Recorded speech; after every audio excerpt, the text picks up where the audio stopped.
அனைவருக்கும் வணக்கம். ரொம்ப அழகா இருக்கு. இன்னைக்கெல்லாம் உங்களை இந்த நிறைவு விழாவில் பார்த்ததுல ரொம்ப நிறைவா இருக்கு. இந்த ஒரு நல்லதொரு வாய்ப்பை எனக்கு வழங்கிய காமர்ஸ் டிபார்ட்மெண்ட்டோட ஹெச்ஓடி என்னை அவங்களுக்கு அறிமுகப்படுத்தின தோழர் ஷர்மிளா அவர்களுக்கும் இந்த சந்தர்ப்பத்தில் நான் நன்றியை கூறி என்னுடைய உரையை ஆரம்பிக்கிறேன். உரையினோனே இந்த அம்மா ஏதோ ஒன்று பெருசாக பேசப்போகுது, மச்சி தூங்கலாண்டா அப்படின்னா ரெடியா நீங்க? சரி. இன்றைக்கு நான் நேற்று ஒரு பேச்சு போட்டி ஒன்று நடந்தது கோவை மாவட்ட அளவில். ஒரு பேச்சு போட்டி, அதில் நிறைய பசங்க, காலேஜ் பசங்கள்லாம் பார்ட்டிசிபேட் பண்ணாங்க. கிட்டத்தட்ட இதே மாதிரி ஒரு அரங்கம் நிறைந்த அது ஒரு போட்டி. அந்த போட்டியில் பார்த்தீங்க அப்படின்னா ஒவ்வொரு பசங்க பேசும்போது ஒழுங்கா ப்ரிப்பேரே பண்ணிட்டு வரல. இந்த சாட் ஜிபிடியை நம்பி நிறைய பேர் வந்தாங்க. எதுக்கு அப்படின்னா மறந்துடுறாங்க. யோசிச்சு பேசுடா, மனப்பாடம் பண்ணதை பேசாத, பேசு, தோன்றதை பேசு அப்படின்னு சொல்லும் போது திருன்னு முழிக்கிறானுங்க. சிலர் நல்லா அப்படி ஸ்டைல இப்படி நடக்கிறானுங்க. என்ன இப்படி பண்றான்னு பார்த்தா அங்கிருந்து ஒருத்தர் வீடியோ எடுத்துட்டு இருக்கான். டேய் நீ பேசவே இல்லையே, வீடியோ எடுத்துட்டு இருக்க, என்னடா பண்ணுவ அப்படின்னா, மேம் அதை நான் பாட்டு போட்டு சிங் பண்ணிக்குவாங்க மேம் அப்படிங்கிறான். வீடியோ எடுக்கிறதுக்கே 50 பேர் வந்திருந்தாங்க அங்க. இப்ப இன்னொருத்தர் யாராவது ஸ்டேஜ்ல பேசும்போது பின்னாடி இருந்து கமெண்ட் பாஸ் பண்றது, இப்படியே பண்ணிட்டு இருந்தாங்க. அப்புறம் ஒரு பையன் பேசினான். அவன் நார்மலான பையன் கிடையாது, அவனுக்கு சரியா பேச்சு வரல, அவன் பேசுறதே பெரிய விஷயம். ஆனா அந்த பையன் நேத்து வேலு நாச்சியார் பத்தி உணர்ச்சி ததும்ப பேசினான். அவன் பேசினது சாதாரணமா இருக்கிறவங்க பேசி இருந்தோம்னா நமக்கு புல்ல அரிச்சு போயிருக்கும், அப்படியே நமக்கு ஒரு விதமான உணர்ச்சியில மேல் ஒழுங்கி நின்றுப்போம். அவனுக்கு சரியா பேச்சு வரல, அவன் வேலு நாச்சியார் பத்தி பேசுறான். அவன் அவ்வளோ நேரம் எனக்கு பின்னாடி உட்காந்து குறுன்னு பேசிட்டே இருந்தவங்க ஒரு சத்தம் இல்ல. எனக்கு என்ன பயம் அப்படின்னா, யாராவது பேசினா இந்த கமெண்ட் பாஸ் பண்ற பசங்க இந்த பையன் பேசும்போது ஏதாவது சொல்லிட்டா, அவன் அந்த இடத்துக்கு நிக்கிறதே ஒரு பெரிய விஷயம் இல்லையா? ஒரு பேச்சு போட்டிக்கு சரியா பேச வராத ஒரு பையன் நிக்கிறதுங்கிறது எவ்வளவு பெரிய விஷயம். மன உறுதி எவ்வளவு வேணும் அப்படி நிக்கிறதுக்கு. அப்படி சொல்லிட்டாலே முடிஞ்சுது, அடுத்த தடவை அவன் வரவே மாட்டானே அப்படின்னு ஒரு பயம் எனக்குள்ள. ஆனா இந்த இளைஞர்கள் நேர்மாறா அவ்வளவு அமைதியா இருந்தாங்க. அத்தனை நேரம் கமெண்ட் பாஸ் பண்ணிட்டு இருந்தவங்க அப்படி கப்பு சுப்புன்னு இருந்தாங்க. அவன் 2 நிமிஷம் பேசினான். அந்த பையன் மூச்சு முட்டை பேசினான். அவனால முடியல, இருந்தாலும் பேசினான். அவன் பேசி முடிச்சதும் இந்த உட்கார்ந்து இருந்த பசங்க என்ன தெரியுமா பண்ணாங்க? எல்லாரும் எழுந்து நின்று கைத்தட்ட ஆரம்பிச்சிட்டாங்க. அவனுடைய கண்கள்ல கண்ணீர். அவனுக்கு ஃபர்ஸ்ட் பிரைஸ் கொடுக்குறோம், செகண்ட் பிரைஸ் கொடுக்குறோம், அதெல்லாம் வேற விஷயம். அவனுக்கு பரிசே கொடுக்கலனாலும் பிரச்சனை இல்லை. ஆனா அவனுக்கு கிடைத்த மிகப்பெரிய பரிசுங்கிறது அங்க இருந்து அத்தனை பேரும் எழுந்து நின்று அவனுக்கு கைத்தட்டினாங்க.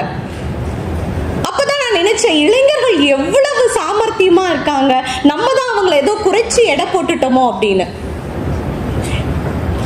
அந்த இளைஞர்களை பார்க்கும்போது, இன்னைக்கு உங்களை பார்க்கும்போதும் எனக்கு மனது நிறைவா இருக்கு.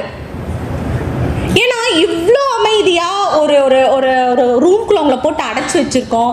இவ்வளோ அமைதியா கவனிக்கிறீங்களோ இல்லையோ, எவ்வளோ அழகா உட்கார்ந்துருக்கீங்க. அதுக்கே உங்களை எல்லாம் பாராட்டணும். இது நிறைய பேர் உங்களுடைய இறுதி ஆண்டு முடிச்சு வெளியே போறீங்க.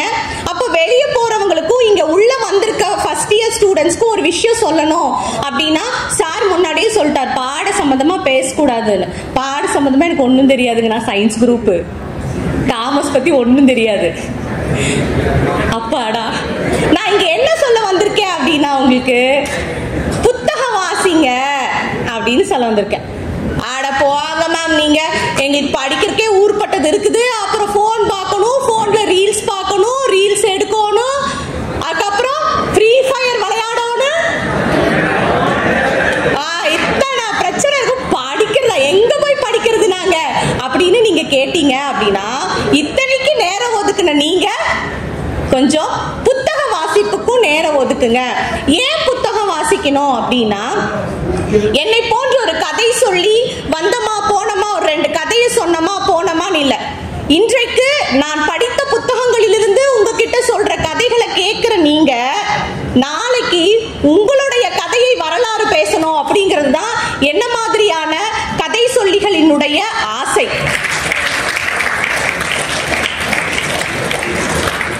ஒவ்வொரு புத்தகத்திலும் ஒரு விதை ஒளிந்து கொண்டிருக்கிறது. அந்த விதை உங்களுக்கான விதை. அந்த விதை உங்களை நாளைக்கு பெரிய விருட்சமாக மாற்றக்கூடிய விதை. ஏன் அப்படின்னு சொல்றேன்னா, சாதாரண காந்தியா இருந்தவர் தான் ரஸ்கின் பாண்டோடைய கடையனுக்கும் கடை தேற்றம்ங்கிற ஒரு புத்தகத்தை வாசிச்சு இன்னைக்கு மகாத்மான்னு சொல்றோம். ராமகிருஷ்ணரா இருந்தவர் சேக்கிலார் எழுதிய பெரிய புராணத்தை படிச்சதும் ரமண மகரிஷி அப்படின்னு சொல்றோம். அதே போல உங்களை மாற்றக்கூடிய ஒரு பெரிய விதை புத்தகத்துக்குள்ள ஒளிஞ்சிருக்கு. அதை தேடி கண்டுபிடிச்சு எடுத்துருங்க. இன்றைக்கு ஆண்களை குடிநோயாளிகளாகவும், பெண்களை சீரியலுக்கு அடிமைகளாகவும், உங்களை போன்ற இளைஞர்களை ரீல்ஸுக்கு அடிமையாகவும், குழந்தைகளை கார்ட்டூனுக்கு அடிமைகளாகவும் உங்களுக்கு தெரியாமையே வச்சிட்டு இருக்காங்க. அதுல இருந்து வெளியே வரணும் அப்படின்னா ஒரே வழி புத்தகம் தான். இந்த மாதிரியான விஷயங்கள் எல்லாம் புத்தகத்துக்குள்ள நிறைய இருக்கு. புத்தக வாசிப்பை கை கொள்ளணும். வாசிக்க வாசிக்க என்ன ஆகும் அப்படின்னா, நீங்க ஒரு உயர்ந்த நிலைக்கு போவீங்க. பேச்செல்லாம் குறைஞ்சிரும்.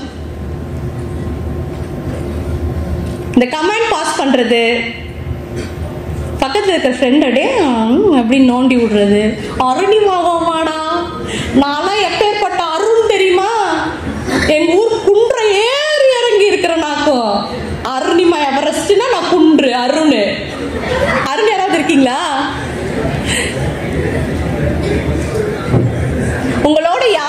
உங்களை யாரோடையும் பொருத்தி எல்லாம் பார்க்காதீங்க.